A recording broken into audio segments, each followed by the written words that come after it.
Hello दोस्तों, नमस्कार। कैसे आप लोग? उम्मीद करते हैं मस्त होंगे, ज़बरदस्त होंगे। तैयारी बिल्कुल आपकी बढ़िया चल रही होगी और बिल्कुल अब अपनी तैयारी को पूर्ण करने के लिए आप एकदम नज़दीक पहुंच चुके हैं, क्योंकि लगभग अब टाइम बहुत कम बचा है। तो आज की वीडियो में हम बातचीत करेंगे सीडीपी को लेकर। तो आज देखेंगे कि बाल विकास में शिक्षा शास्त्र से रिलेटेड जितने भी आपके मनोवैज्ञानिक हैं, उनके द्वारा जो परिभाषाएँ दी गई हैं, उन परिभाषाओं को एक श्रृंखलाबद्ध कर दिया गया है। सभी परिभाषाओं को एक वीडियो में बना दिया जा रहा है, ताकि आपको लास्ट टाइम में रिवीजन करने में कोई प्रॉब्लम ना हो। तो आज की वीडियो बहुत ही खास होने वाली है, बहुत ही इंपॉर्टेंट होने वाली है आपकी यूपी टेट की तैयारी के लेकर, क्योंकि 25-30 क्वेश्चन जो पूछे जाते हैं सीडीपी में, उसमें लगभग 4 से 5 परिभाषाएँ होती हैं। तो आज वीडियो को पूरा देखें, कंप्लीट करें। वीडियो को पूरा देखने के बाद लगभग 4 से 5 नंबर आपके पक्के हो जाएँगे, ये मेरी गारंटी है, ठीक है? क्योंकि जो परिभाषाएँ पूछी जाती हैं, तो मैंने उन्हीं परिभाषाओं को क्या किया है कि एक वीडियो में पूरा का पूरा समेट दिया है, ताकि आपको अन्यत्र स्थानों से कहीं तैयारी करने की कोई ज़रूरत ना पड़े, ठीक है? तो यहाँ पे देखेंगे, एक ही वीडियो में संपूर्ण तैयारी है आपकी, ठीक है? अब इन परिभाषाओं में देखेंगे जो भी आपके महत्वपूर्ण मनोवैज्ञानिक हैं, चाहे वो जीन पियाजे हों, वाइगोत्स्की हों, चाहे अल्बर्ट बंडूरा हों, चाहे लॉरेंस कोहलबर्ग हों, एरिक्सन, जितने भी आपकी मनोवैज्ञानिक हैं, उन सभी की परिभाषाओं को एक वीडियो में मैं दे रहा हूँ, आपको कंप्लीट फॉर्म में दे रहा हूँ, ताकि आपको रिवाइज़ करने में, पढ़ने में कोई समस्या ना हो। मेरे भाई, इसको 100% फ़ॉलो कर लो, आँख बंद करके फ़ॉलो कर लो। लगभग मैं कह रहा हूँ कि 3 से 4 क्वेश्चन आपके सही हो जाएँगे। ये गारंटी है, क्योंकि परिभाषाएँ हमेशा पूछी जाती हैं। जब परिभाषाएँ पूछी जाती हैं, तो आपकी इसी प्रॉब्लम को ध्यान में रखकर वीडियो बनाई जा रही है। तो आपसे निवेदन है, रिक्वेस्ट है, मेरे भाई स्किप मत करना, लास्ट तक देखना, पूरी तैयारी करना। ये गारंटी है कि लगभग इससे क्वेश्चन पूछे जाते हैं। तुम नहीं कर रहे हो तो ये तुम्हारी गलती है, ठीक है? चलिए वीडियो में आगे बढ़ाते हैं। अब देखो, यहाँ बाल विकास से रिलेटेड जितने भी मनोवैज्ञानिक हैं, सबकी परिभाषाओं को मैंने क्या किया, एक वीडियो में संजो दिया है, ताकि आपको बिल्कुल भी टेंशन ना रहे कि हम कहाँ से परिभाषाओं को पढ़ें, ठीक है? आप लास्ट टाइम जब एग्ज़ाम देने जा रहे हैं परीक्षा में, तो आप चाहे बस से जा रहे हैं, ट्रेन से जा रहे हैं, ठीक है?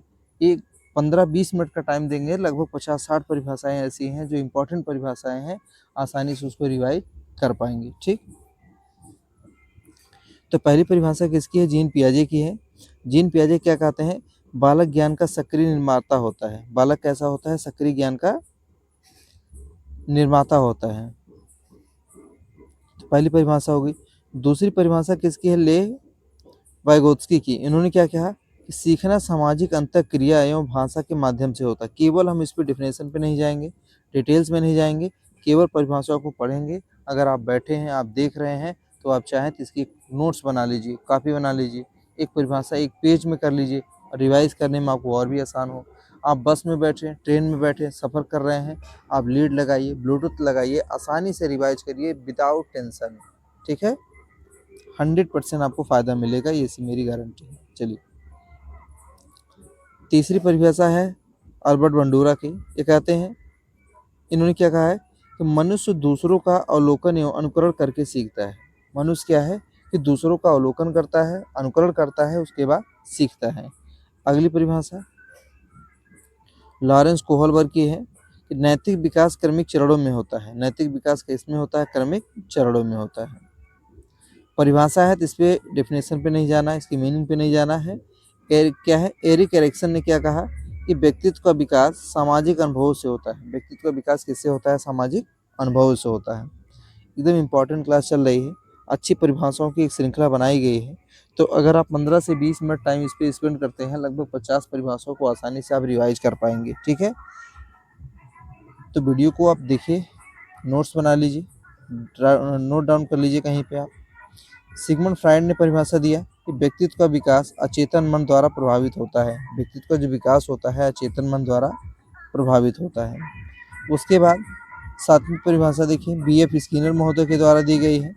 अधिगम पुनर्बलन एवं दंड द्वारा नियंत्रित होता है। इन्होंने 2 चीज़ को ध्यान में दिया है, एक पुनर्बलन और दूसरा दंड। क्या है? इवान पावलोव ने क्या कहा? अधिगम उद्दीपक एवं प्रतिक्रिया के संबंध से होता है। अधिगम किससे होता है? उद्दीपक एवं प्रतिक्रिया के संबंध से होता है। एडवर्ड थॉर्नडाइक ने क्या कहा? कि अधिगम प्रयास एवं त्रुटि की प्रक्रिया है। प्रयास एवं त्रुटि की प्रक्रिया, जब भी प्रयास एवं त्रुटि की बात आए तो आप मान लीजिए किसकी है, एडवर्ड थॉर्नडाइक की है। ठीक है। कोहलर, कोहलर की परिभाषा क्या है, अधिगम सूझ द्वारा होता है, अधिगम सूझ द्वारा होता है। कोहलर ने सूझबूझ का सिद्धांत भी दिया है, तो अधिगम किसके द्वारा होता है, सूझ द्वारा होता है।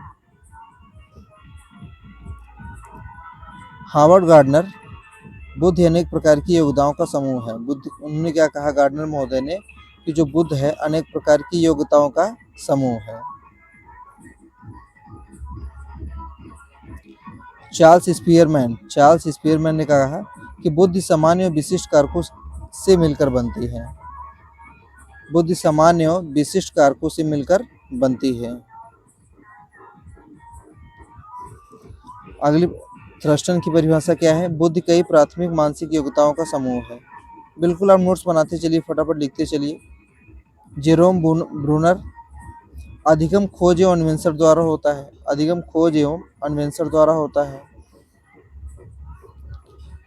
रॉबर्ट गेने, अधिगम अनुभव के परिणाम स्वरूप व्यवहार में अपेक्षाकृत अस्थायी परिवर्तन है।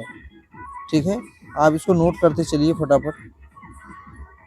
गैसल ने क्या कहा है, अर्नल्ड गैसल ने, विकास परिपक्वता की प्राकृतिक प्रक्रिया है। इन्होंने कौन सी प्रक्रिया माना है, प्राकृतिक प्रक्रिया। हरलाक, विकास प्रगतिशील एवं क्रमबद्ध परिवर्तन की प्रक्रिया है। परिभाषाएं जितनी भी हैं सब इम्पॉर्टेंट है, और ये परिभाषाएं मल्टीपल टाइम एग्जाम में पूछी जा चुकी हैं। तो ये मत सोचिए कि परिभाषाएं जो है इम्पॉर्टेंट नहीं है, ये बहुत ही इंपॉर्टेंट है, बार बार पूछी गई एग्जाम में। ठीक है। तो जेम्स ड्रेवर ने क्या कहा, जेम्स ड्रेवर ने कहा कि विकास व्यक्ति को परिपक्वता की ओर ले जाने वाला प्रगतिशील परिवर्तन है। ठीक है। जॉन डेवी, जॉन डेवी, शिक्षा स्वयं जीवन है, शिक्षा स्वयं क्या है, जीवन है। मारिया मॉन्टेसरी, बालक स्वयं सीखने की क्षमता रखता है। इन्होंने कहा कि जो बालक होता है वह स्वयं सीखने की क्षमता रखता है। रूसो, क्या नाम है, रूसो, जीन जैकस रूसो, बालक स्वभावतः अच्छा होता है। रूसो ने माना कि जो बालक होता है वो स्वभावतः कैसा होता है, अच्छा होता है। फ्रोवेल, फ्रेडरिच फ्रोवेल, खेल शिक्षा का सर्वोत्तम साधन है। तो उन्होंने क्या कहा कि खेल को शिक्षा का सर्वोत्तम साधन माना है। पेस्टोलॉजी, शिक्षा का उद्देश्य मस्तिष्क, हृदय और हाथ का विकास है। पेस्टोलॉजी ने क्या कहा कि शिक्षा का जो उद्देश्य होता है मस्तिष्क, हृदय और हाथ का विकास है। महात्मा गांधी ने क्या कहा कि शिक्षा शरीर, मन और आत्मा का सर्वांगीण विकास है। इन्होंने ओवरऑल डेवलपमेंट पे बात की है। रविन्द्रनाथ टैगोर, शिक्षा व्यक्ति को प्रकृति और समाज से जोड़ती है। अगर कोई भी बंदा एजुकेटेड है तो आसानी से प्रकृति और समाज से वो जुड़ जाएगा, उसको कोई अलग से एक्स्ट्रा एफर्ट देने की ज़रूरत नहीं है। तो दोस्तों एक थोड़ा सा 1 मिनट का है कि अगर आप यूपी टेट, सी टेट या सुपर टेट या केबीएस, एनबीएस कोई भी टीचिंग एग्जाम की प्रिपरेशन कर रहे हैं तो मेरे चैनल पे हर वो तैयारी कराई जाएगी, हर पॉइंट्स आपको दिए जाएंगे, अच्छे मार्गदर्शन दिए जाएंगे। तो आपसे अनुरोध है कि अगर आपको वीडियो अच्छी लगती हो, मेरी क्लास आपको पसंद आती हो, तो चैनल को लाइक करिए, सब्सक्राइब करिए, दोस्तों के साथ शेयर जरूर करिएगा। ठीक है। अधिगम लर्निंग की प्रमुख विशेषताएं, ठीक है ना। अब देखिए अधिगम लर्निंग की प्रमुख परिभाषाएं जो दिए गए हैं, सॉरी मैंने विशेषताएं बोल दिया, ये परिभाषाएं हैं। अब क्रो एवं क्रो के अनुसार अधिगम आदतों, ज्ञान एवं अवृत्तियों का अर्जन है। ठीक है ना।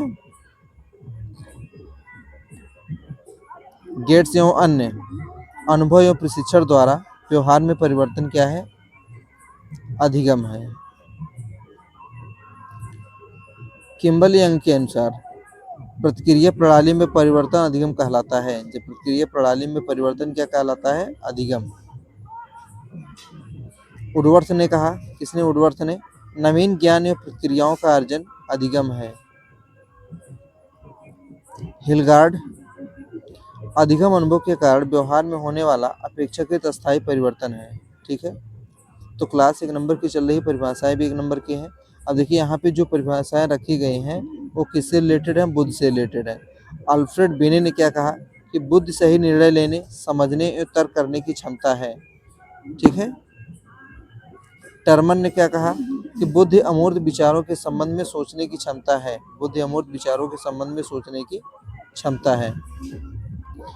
ईस्टर ने क्या कहा कि नई परिस्थितियों में समायोजन करने की क्षमता बुद्धि है। नई परिस्थितियों में समायोजन करने की क्षमता वृद्धि है। कॉल्विन ने क्या कहा, बुद्धि सीखने की योग्यता है। बुद्धि क्या है, सीखने की योग्यता है। रॉस ने क्या कहा, बुद्धि नवीन परिस्थितियों में चेतन अनुकूलन है। बुद्धि नवीन परिस्थितियों में चेतन अनुकूलन है। अब यहाँ पे देखिए क्रिएटिविटी की परिभाषा दी गई है सृजनात्मकता की। तो गिलफोर्ड ने इसको कैसे परिभाषित किया है कि जो सृजनात्मकता होती है अपसारी चिंतन है। क्या है, अपसारी चिंतन है। अपसारी चिंतन की क्षमता है। टॉरेंस ईपी टॉरेंस ने क्या कहा, समस्याओं के प्रति संवेदनशील होकर नवीन समाधान प्रस्तुत करना सृजनात्मकता है। बिल्कुल परिभाषाएं स्पष्ट हैं जो तमाम सारे मनोवैज्ञानिकों के द्वारा दी गई हैं। एक क्लास में आपको दिया जा रहा है। अगर आप कहीं भी जा रहे हैं, 10-15 मिनट का टाइम है, तब भी आप उसको निकाल के वीडियो देख के, क्लास देख के रिवाइज कर सकते हैं। ठीक है, आपको किताब पढ़ने की ज़रूरत नहीं है। प्रेरणा की परिभाषा, अब यहाँ मोटिवेशन से रिलेटेड, मोटिवेशन को जो परिभाषित किया गया है डिफरेंट मनोवैज्ञानिकों के द्वारा, तो उसकी परिभाषा यहाँ पे दी जा रही है। प्रेरणा वह प्रक्रिया है जो व्यक्ति को कार्य करने के लिए प्रेरित करती है। प्रेरणा क्या है, एक प्रक्रिया है जो किसी व्यक्ति को कार्य करने के लिए प्रेरित करती है। जैसे मैं ही आपको मोटिवेट करूं कि बेटा तुम कर सकते हो, आसानी से कर सकते हो, तुम 110 नंबर ला सकते हो, क्लास को रिवाइज कर लो, आपके अंदर वो मोटिवेशन आ जाए। मोटिवेशन आने के बाद वो आप काम करने के लिए तैयार हो जाए, तो वही क्या होता है, मोटिवेशन। स्किनर ने क्या कहा, पुनर्बलन प्रेरणा का प्रमुख स्रोत होता है। अगर देखेंगे जो पुनर्बलन होता है प्रेरणा का प्रमुख स्रोत है। मैस्लो, इनसे पूछ लिया जाता है, जो मैस्लो की अब्राहम एच मैस्लो की हायरार्की थ्योरी है। ठीक है, तो मानव व्यवहार आवश्यकताओं की पूर्ति से प्रेरित होता है। मानव जो व्यवहार होता है वो किससे पूरा होता है, आवश्यकताओं की पूर्ति से। इन्होंने 5-6 आवश्यकताएं बताई। बाल विकास की महत्वपूर्ण परिभाषाएं, एल टेलर, विकास वह प्रक्रिया है जिसमें व्यक्ति निरंतर बदलता रहता है। व्यक्ति वह प्रक्रिया है जिसमें व्यक्ति निरंतर बदलता रहता है।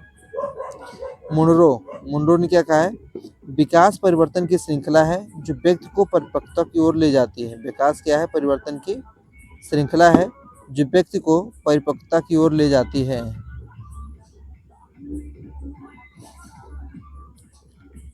सोरेनसन, विकास जन्म से मृत्यु तक चलने वाली प्रक्रिया है। विकास जन्म से मृत्यु तक चलने वाली प्रक्रिया किसने कहा है, सोरेनसन। इसका मतलब क्या हो गया कि जब व्यक्ति जन्म लेता है, बच्चा जन्म लेता है, जन्म से मृत्यु तक वो विकास निरंतर चलता रहता है। स्टार्ट ने क्या कहा कि विकास व्यक्ति में होने वाले गुणात्मक एवं परिमाणात्मक परिवर्तनों का परिणाम है। दो चीज की बात की जा रही है, गुणात्मक और परिमाणात्मक परिवर्तनों का क्या है, परिणाम है। तो यहाँ उसके बाद है यूपीटेड सीटेड एग्जाम के लिए बूस्टर एक पंक्ति में। पियाजे ने क्या कहा, बालक क्या है, ज्ञान का निर्माता है। वाइगोत्स्की ने कहा, सीखना सामाजिक प्रक्रिया है। बंडूरा ने कहा, अनुकरण द्वारा सीखना। कोहलबर्ग ने कहा, नैतिक विकास चरणों में होता है।